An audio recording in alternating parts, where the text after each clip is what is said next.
Hello everyone, welcome back to X-tricated again. I'm DDB and here with me is KB. KB, how are you? Hello guys, how are you doing today?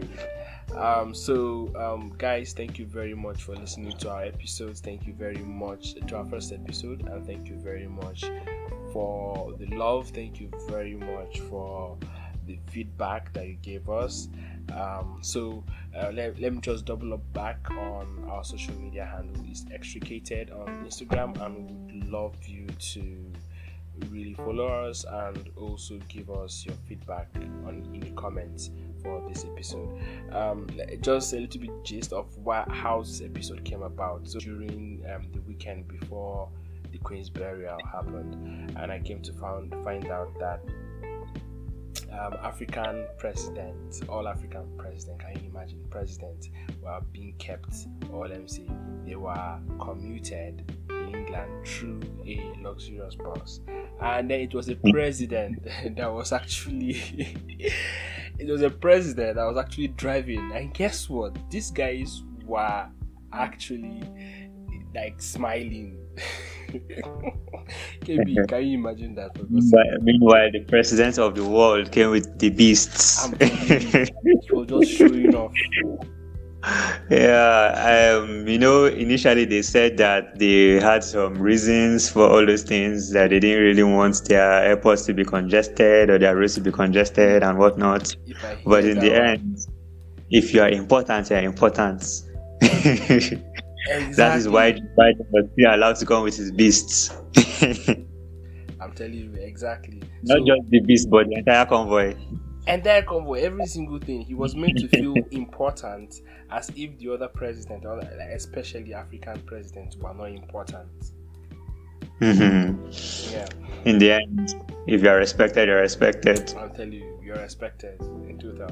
You could raise some questions about this security. What did you mention the other time? Off record. Is it? Oh yeah, I said that. I actually wanted to say something like that on Twitter, but I said let me not jinx it in case anything happens before they come and start questioning me. I said that it was actually very risky to put a lot of world leaders together in one vehicle. It just takes one terrorist to say, okay, I want to change the world right now, isn't it? And then you launch an attack on that vehicle. You can end up, taking out scores of world leaders if you want. So although they committed a lot into to security during the Queen's burial, so maybe the likelihood of that happening was very, very low. But then it just takes one very good plan, to be honest. So it was actually quite scary. Let me use the word scary, because it has the potential to just throw the world in disarray. When something happens. But that will actually be poetic in a way, because they were actually people were even saying, or let me even say it, I was thinking they were having praise and worship inside the luxurious bus. So it's going to be like a nice send off for each one of them. Well, it does seem like they were having fun. So, Yes. But actually, as you mentioned, the security was actually really good. So the question of being important and the disparity between the African president and POTUS, right, President of the United States. Now, that brought up a question, like why is it that he was treated as important, or let me even say they were not treated as important as other presidents, right? So I was like thinking, and then I came up with an answer for me. I feel it's about foreign policy, right? So that's what this whole episode is all about, foreign policy. And that's the reason why, because I actually wanted to go deeper just to find out. And I talked to KB, and he actually said it's actually interesting. So we dive deep, And Yeah. we actually found some interesting things that we're going to share today. But first of all, right, let's let's extricate what foreign policy is. So, without further ado, KB, help us understand what is foreign policy. Yeah. Before I talk about what foreign policy is, I would like to share a quote. It was made by a former vice foreign minister of China. Her name is Fu Ying. She said, "A country's power in international discourse doesn't just relate to its right to speak up on the global stage on any topic, but more to the effectiveness and influence of the discourse." So it's not just that you have the right to speak up on any topic. It is about the power of that your rights. You understand? And what will give you that power is if you have a strong foreign policy. The strong foreign policy is going to allow other people, other countries to respect or fear you. You understand? So sometimes it's not respect you need, sometimes it's not love you need, sometimes it is fear. As you would see with some countries, or we've seen with some countries in the past. So let me define what foreign policy is. When we talk about foreign policy consists of strategies that a state will take to use to protect its international and domestic interests, and it also determines the way in which it interacts with other countries around it or far away from it. So foreign policy actually can be broken down into about 5 domains. We have military and security policies, we have diplomacy, we have international human rights policies, we have trade and economic policies, and we have the last one being environmental policy. So when we talk about military and security policy, we've heard of different kinds of alliances being formed, different kind of security alliances between different countries. A very good example of a security or military alliance can be NATO, for example, the North Atlantic Treaty Organization. It's being formed between the United States and some European countries, to fight the common enemy, basically, which is Russia. This is a deep topic. This is a deep topic. It is a very deep topic. The summary of it is to basically provide those European countries, first of all, security against Russia, and also strengthen United States presence in that region too. So you can see that it's a policy that can keep Russia at bay, or that was intended to keep Russia at bay, even though it came out that before this war started, Vladimir Putin was like, Russia tried to join NATO many times and whatnot, and the refusal will point to the fact that really this organization was meant to keep Russia at bay.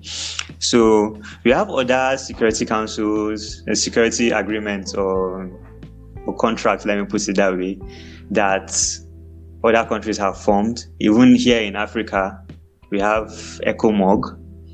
And the history of ECOMOG actually is one that is kind of a little bit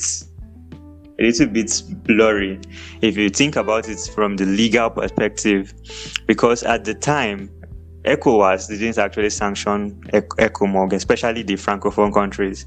ECOMOG was basically formed by Anglophone countries in West Africa. Okay. And their intention at that point was to enter into Liberia's crisis at the time when Charles Taylor was their president, to force peace into the country. Basically, there were different warring factions, and then they just had to come in to enforce peace. So you can see that a country now, these are Anglophone countries. Liberia is an Anglophone country. Maybe they're thinking, oh, okay, this are our fellow English speakers. If this kind of thing is happening here, what makes it not happen to our own country, right? Okay, so they come together, they form a partnership, and they say, okay, let us get this military movements into that country to make sure that there is peace. Many some francophone countries didn't support that, but it didn't stop it from happening. I just quickly want to ask a question, right? To our listeners before we even continue. So basically, before I ask the question, right? What KB is saying, to me, how I understood it is basically the fact that foreign policy is basically the reputation, or let me say the laws, or let me say rules that you put, or relationship that you want to have with other countries, just to make sure that your reputation is held up very well in that country. You understand? Or as business as business executives like me will say, is all about branding. So the country's branding is basically the foreign policy of that particular country. Exactly. Yeah. It's how people outside will see you. Yes. So so quickly, everybody's listeners, right? So now, question: do you think that how other countries perceive you as a person and your country is dependent on the foreign policies your leaders create, or is it dependent on the behavior of your people? That is, let's say, for example, Nigeria, right? Is it the behavior of Nigerians in foreign countries, right? Is it that? That is a food for thought. Yes. Is it that, or is it the mixture of both? That's a food for thought. So let's continue. Anyway, so you were talking about Anglophone countries. Examples. Yeah. So they formed that military partnership to make sure that peace was brought to Liberia, and basically the interests of West Africa, were put forward at that point. Still speaking on this, okay, let me talk about diplomacy.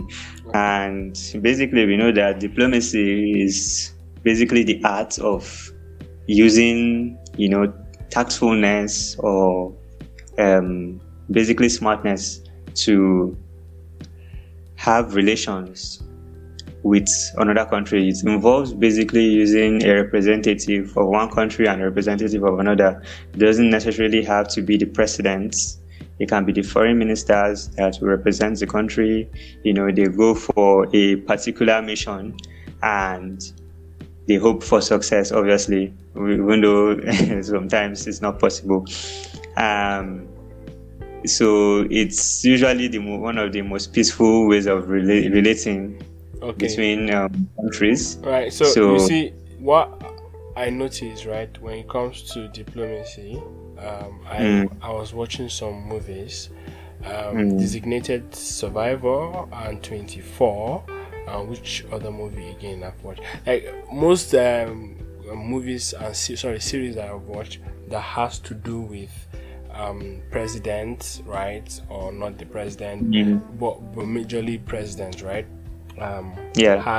Had where you see the ambassador of certain country come and then they talk out issue, and it's basically like as if the ambassador or the foreign minister of that particular country is actually representing the country. They're not even the president. You understand? So the president only makes appearances in those countries based on request, or let me say if it's urgent. You understand? So diplomacy actually plays a major part when it comes to foreign policy, creating relevancy in foreign policy. So that's there too. That is how agreements are made. That is how treaties are signed. Yes. That is how contracts are built, basically. Yes. I also have, let's say, for an example now, right? There's this free trade area in Africa that the African Union wants Nigeria to sign, which they've signed, but I don't think they've signed to every single thing on that treaty. But eventually, what it means is that all African countries, all countries that have signed that treaty will be able to trade between each other, without having any borders, or let me say having anything checked between this country and this country, as long as they have that treaty. It's basically European Union style of communication relationship. So that's one aspect of foreign policy. There's another aspect of foreign policy that also explains the fact that of how the behavior, right, how people are seen. For example, how Nigerians are seen in United States of America depends also on foreign policy. But as I said, the question that we asked earlier, right? Let me not answer it now, but anyway, I think it's more than just the foreign policy, right? Let's say for United Arab Emirates and Nigeria too, there's that. What other examples do we have, let's say, of foreign policies that are like good, very, very good, for example? Okay, first of all, I want to give an example from history. I was going to say something about diplomacy, being not just being about only going to talk peacefully and smile and shake hands and all that, but sometimes it is about showing your strength when it is needed. Yes, so a very good example of this happened during the Cold War, when JF Kennedy was president of America. Yes, actually, that's very true. Yeah.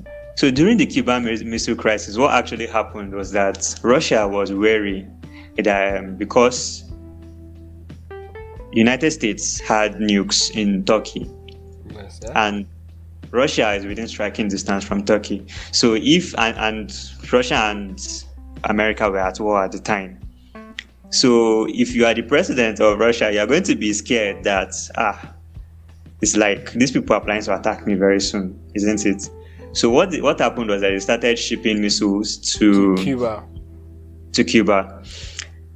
And it didn't sit right with Americans, because obviously the Americans too were now starting to feel threatened that the Russians might now want to it's actually the same thing that is happening right now. It's basically deja vu to Russians. Yeah, right now. It's deja vu to Russians right now, because they were trying to do something with Cuba, but United States of America would not allow them. And right now, United States of America said, okay, fine, for that not to happen, let's also do the same thing that they tried to do.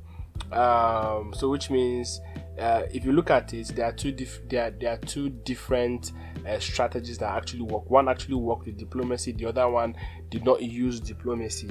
One that did not use diplomacy was what I call Russia, right? Russia tried to just brute force that thing into Cuba, and they did not have a strategy around it.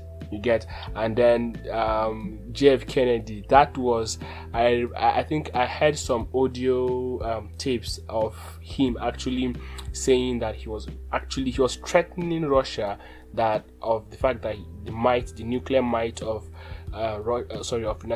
United States of America is going to be felt by Russia if they don't remove their nuclear weapons from Cuba. And that was actually very, very, very strong. Yes. So what actually happened at that time was that they decided he looked at it, was like, okay, it's either for me to sit down with this man and just like I said, shake hands and smile and then try to iron things out, isn't it? Yeah. Or you go for another form of diplomacy which showed strength, and that is exactly what JF Kennedy did. So what he did, he basically put a blockade around Cuba, preventing trade and whatnot, cutting them off. Yes.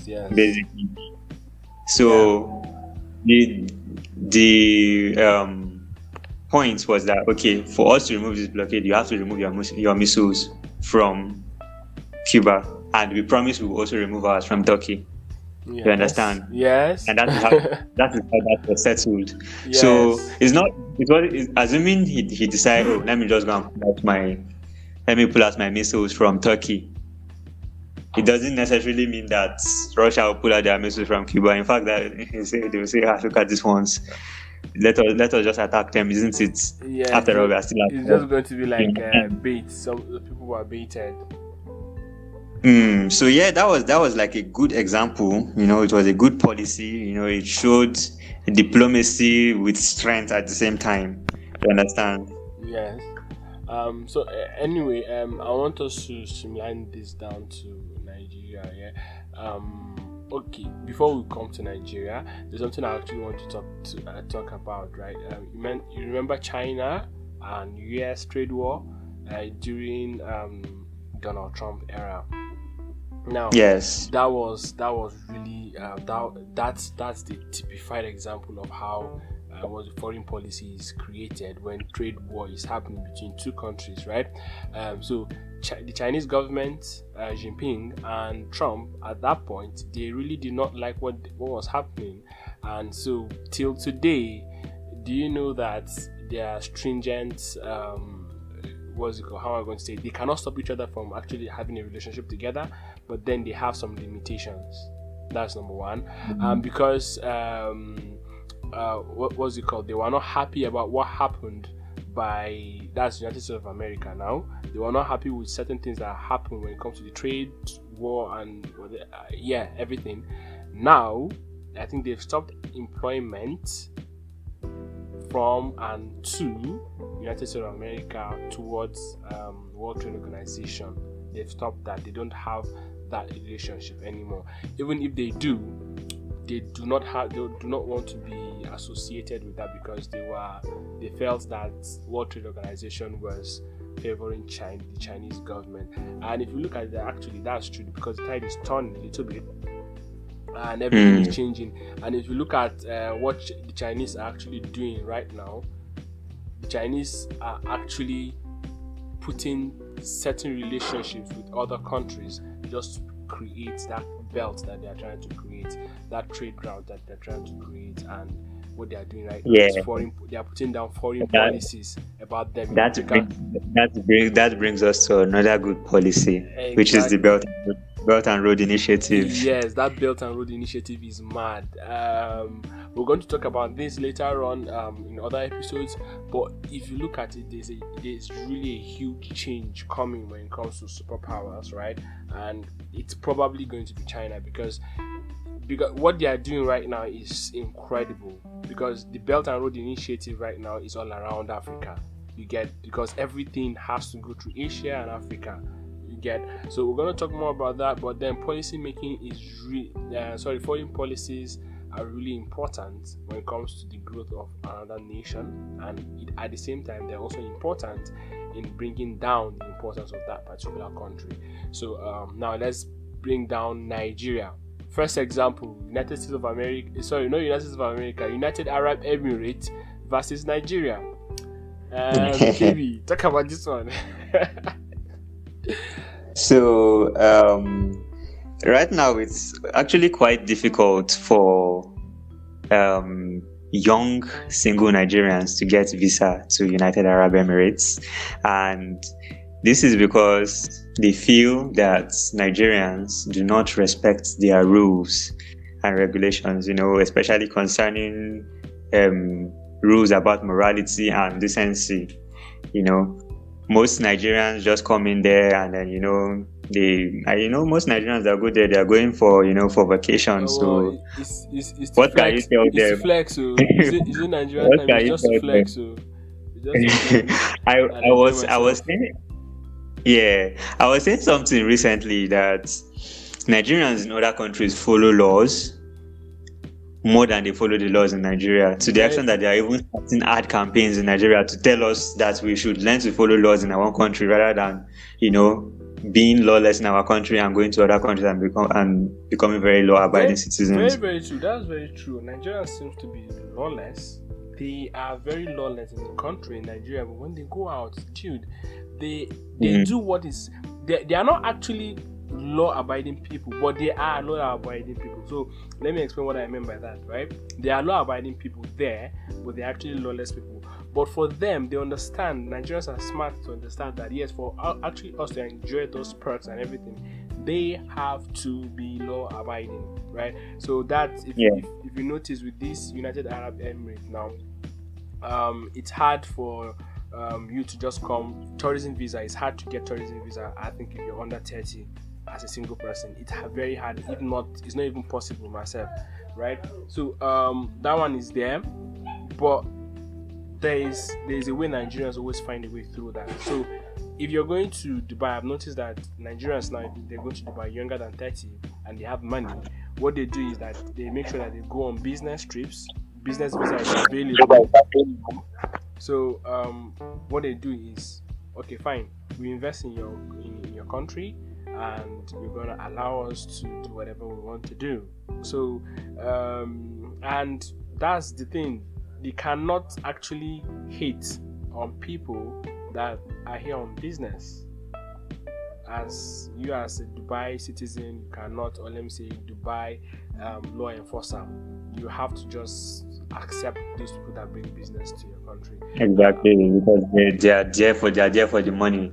Yes, and you want the money to come in, isn't it? Yes, and the entire model of Dubai or UAE in general, including cities that will attract people to come and spend money there to make the cities even rich. Just reminded me that Europeans, Americans, right, the scholarship that they give, it's also about policy making. It's all about foreign policy, right? How they say, okay, fine, we get you back to our country. If it's for school, you're going to be spending money there, which means, okay, fine, it's something good. They give you scholarship, or they'll give you free. Europeans, for example, now what they do is that they'll just give you free education, but then it's your money that you spend in the country, so you have to have a certain amount of money, right? So it pays to give back, so to some extent, that's just it. And so you pay them back a certain amount of money into their economy. Then anyway, it still makes sense in that way. That's good for me. Like, that's a very smart way of doing it when it comes to foreign policy. Yeah, exactly. And I wanted to chip in. We mentioned that Nigerians are lawless and law abiding at the same time. Yes. So I think that when a Nigerian sees that it's something that will benefit them, they are most likely going to obey the laws, isn't it? If you take being in USA or UK, for example, most times you are there for education, you are there for maybe work or something, compared to going to Dubai, for example. If you compare that, if you are going to Dubai, you're just going there for chilling, basically. Yes. Or you're going there to maybe just experience Dubai or buy things and come back, not necessarily serious things like that. But if you consider, okay, Nigerians in China, Nigerians in Canada, Nigerians in UK, Nigerians in US, basically, you realize that these people are going for education. Yes. These people are going for work.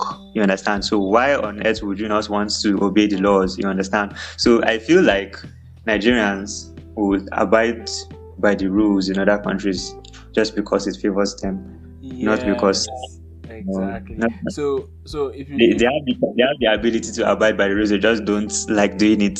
Yeah. So bringing it back to Nigeria right now, if abiding to the law actually benefits them in this country, they will do it. And I actually noticed that, like, some people, for the perks of being big and having connect and all that, they would rather be on the right side of law than to be on the bad side of law.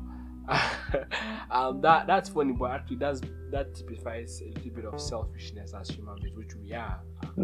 So, but anyway, let's go. Do you know that 20% of India's crude oil importation is from Nigeria?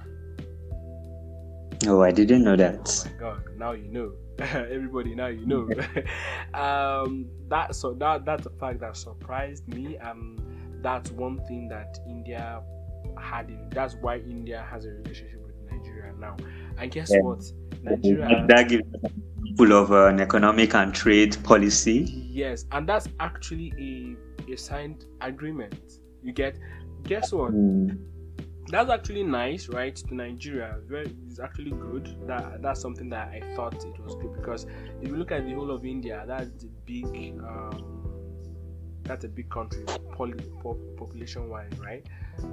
For them to say that 20% of their crude oil is going to be bought from Nigeria, that's actually huge. Then there's another country again, Greece. Do you know that Greece actually have associations in this country? Community around them and all that. So those two relationships were like striking to me, and I was like, okay, this is very interesting. Well, so now let's answer that question. KB, do you think it's a mixture of both, like how other countries perceive Nigeria, Nigerians, right, in their country? Is it the mixture of both the policy making of our leaders, or is it the behavior, or is it a mixture of both? Anyone? I have my answer already, but let me hear you. Okay, so my answer is going to be a little bit long. I think it's a mixture of both. First of all, why? Okay. First of all, when you talk about foreign policies, other countries are looking at you. Other countries look at you. They are saying, "Oh, this policy that you are making, does it line up with the policies that we make? Should we be able to relate with these people based on the kind of policies that they've made?" A very, very good example would be, I mentioned international human rights policy. You understand? If a country's policies don't favor human rights, let's say women's rights, let's say things concerning stuff like police brutality, as we saw recently, things concerning inequality of different kinds, be it tribal or religious, all those things come together. Whatever your policies are as a country concerning those things, are you allowing these people to thrive? Are you suppressing a certain group of people while allowing others to thrive? Are you making use of security agencies in the country to oppress a certain group of people?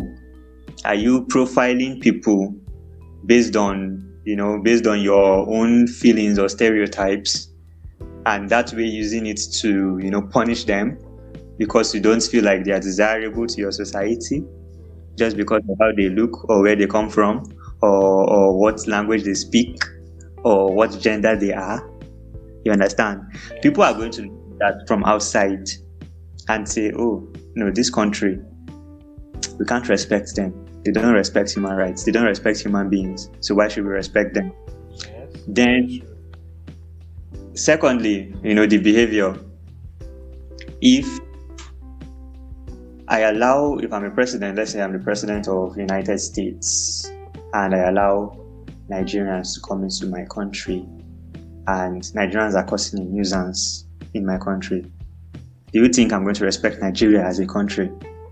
You understand? And when you even think about, this might be an unpopular opinion. Let me bring back Donald Trump. When Donald Trump came into power, he was all about building the wall to keep Mexicans out and all that.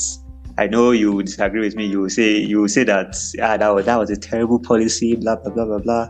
But do you know that I actually like the fact that if I was an American, right, you should be praising him, because let's be honest, most of certain things that happen when it comes to drugs in the United States of America, right? It's because of the Mexicans.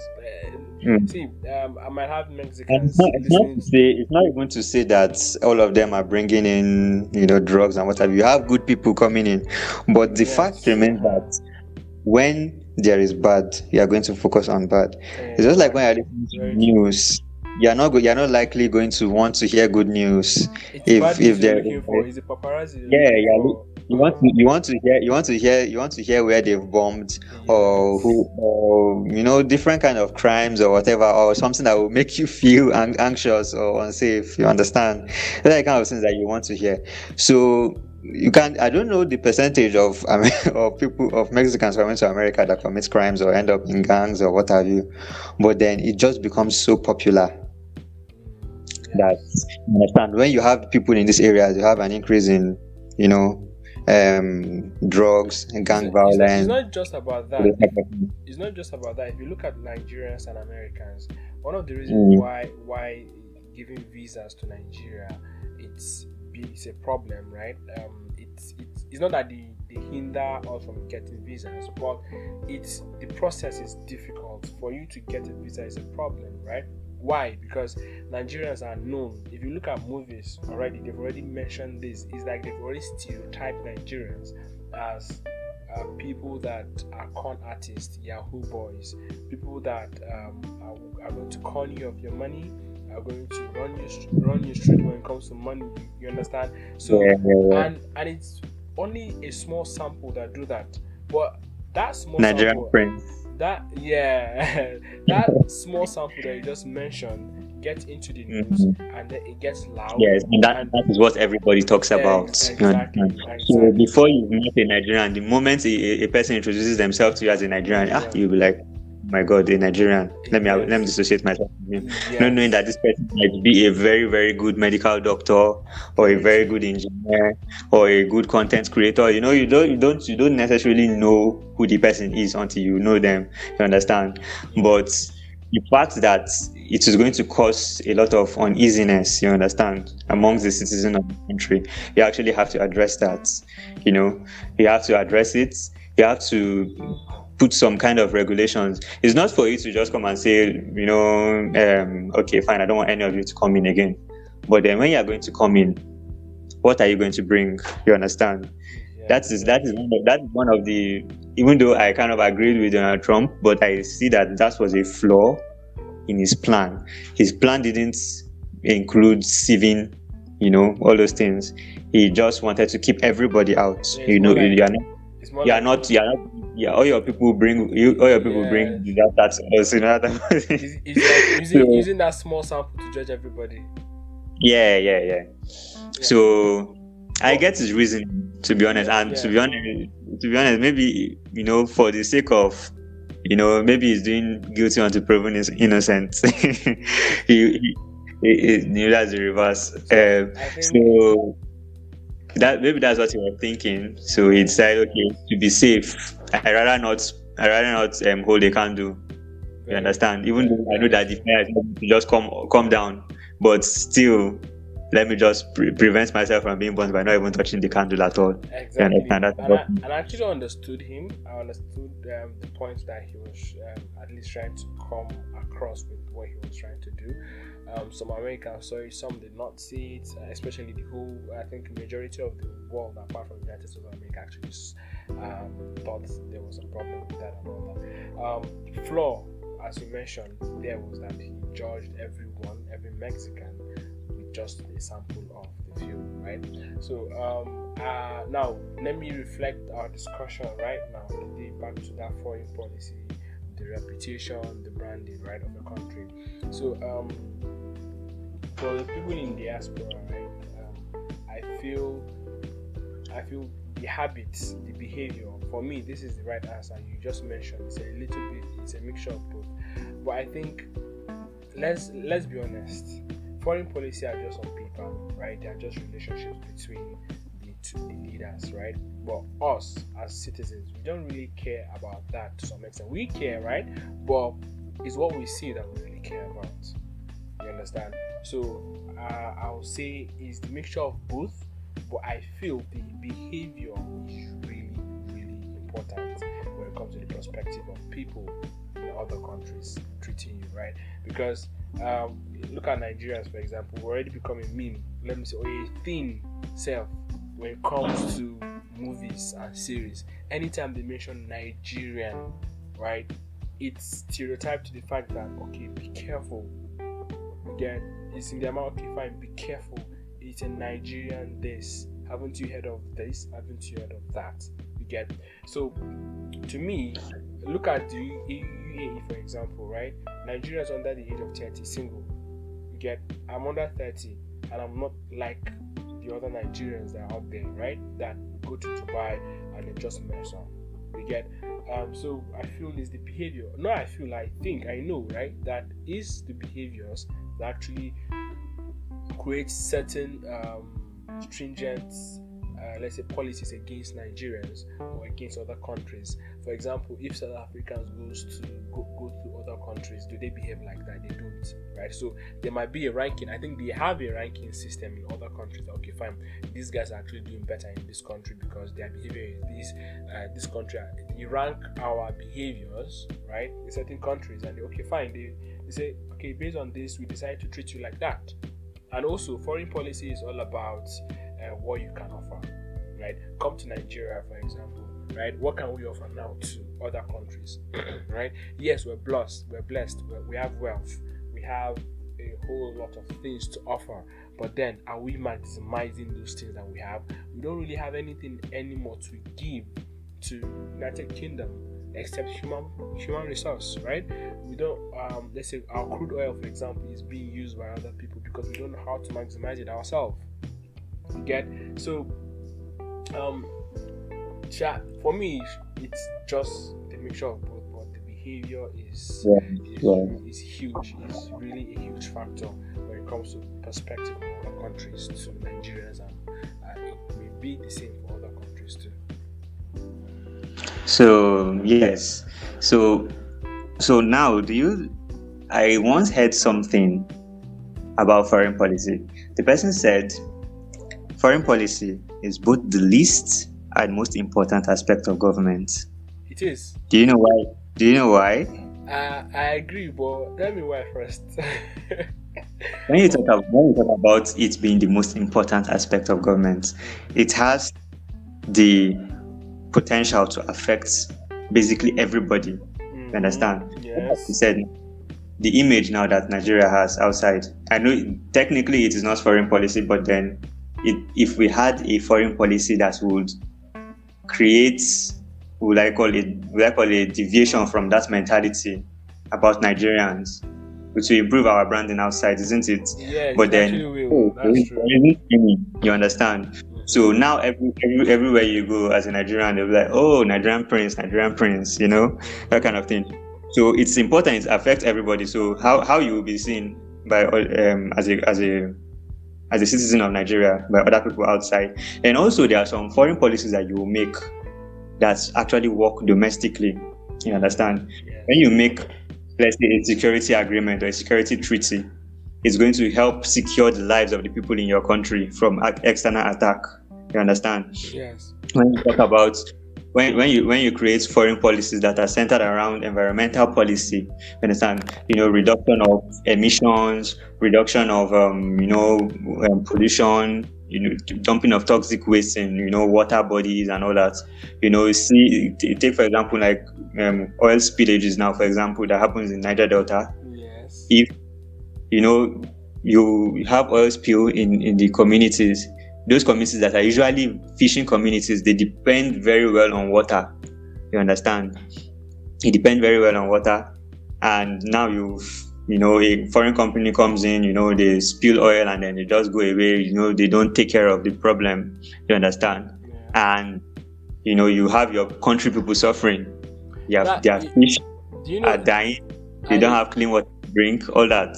Yeah, I actually found out an interesting tracker, right? The Sustainable Development Goals, right? There's a tracker for it. We have different problems.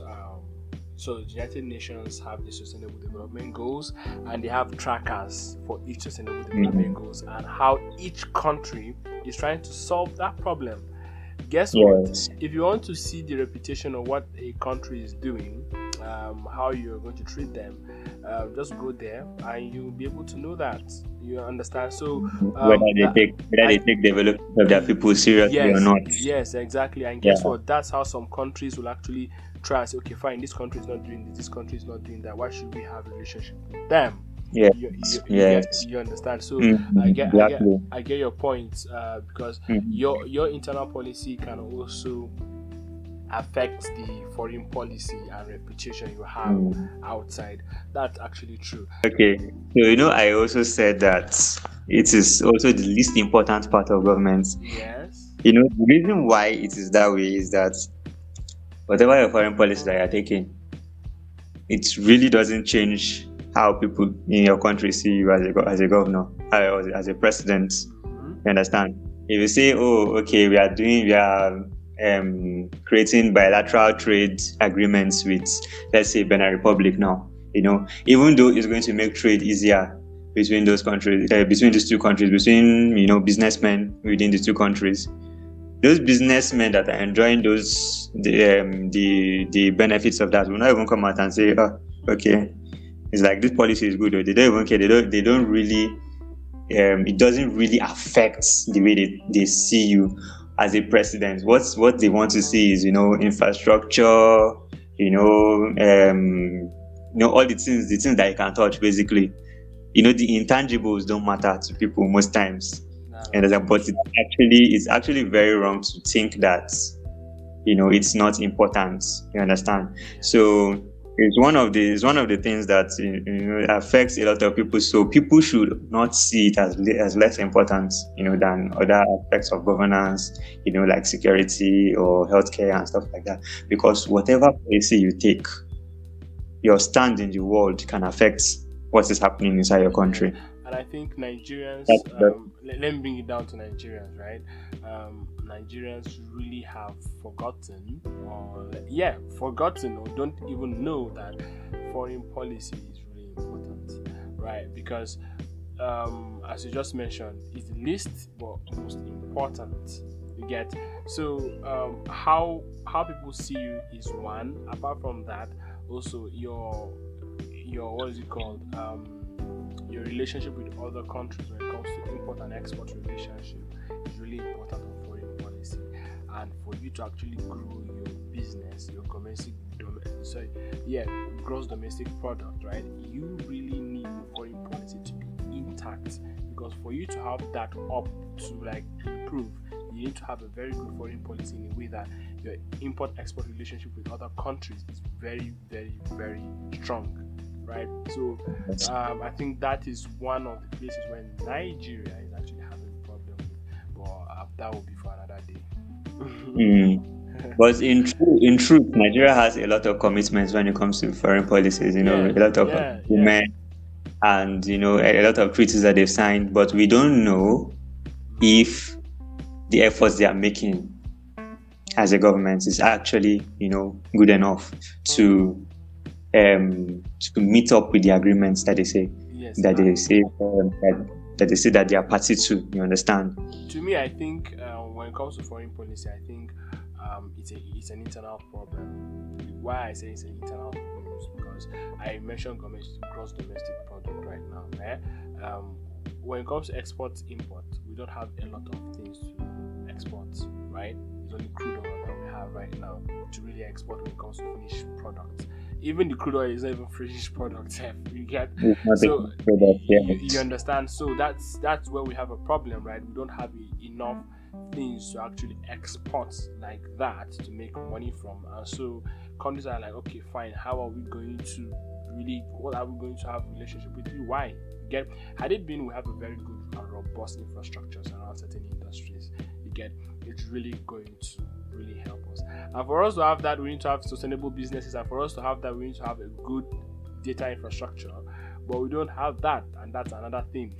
That's that's something that I'm actually working on when it comes to business and blah blah blah. Anything. This is not as a business guru yourself. Yes, this is not this is not a business podcast. But anyway, data is very very important. We're going to talk about it whenever we're talking about economics and all that, right? But this is not for today, but it's really important. I really, as listeners, I really want, or let's say, I suggest, right, that you really go back, try and study what foreign policy is, how it affects us as citizens, as we already talked about today, and how what you think about it, right? How you think you can actually have an effect on that. So as a collective we can do more, but as an individual it's difficult to do that. So anyway, but mind you, Nigerians, right? Let's say our Nigerian leaders are actually really good and strong when it comes to diplomacy outside. They are very strong, and I think they do. Some people are going to say no. Maybe KB is going to say no. He doesn't agree. Oh, I'm going to say no. You understand? Recall that quote I gave at the beginning. Hey. At the beginning of this episode. A country's power in international discourse doesn't just relate to its right to speak up on the global stage. Okay. But more to the effectiveness and the influence on the discourse. But okay, anyway, you have a point. But I actually have a point. But anyway, let's keep this. Maybe another day we'll talk about this. We'll talk about this because that even makes sense. Let's make it foreign policy part 2. Let's talk about this. Let's actually debate on this, right?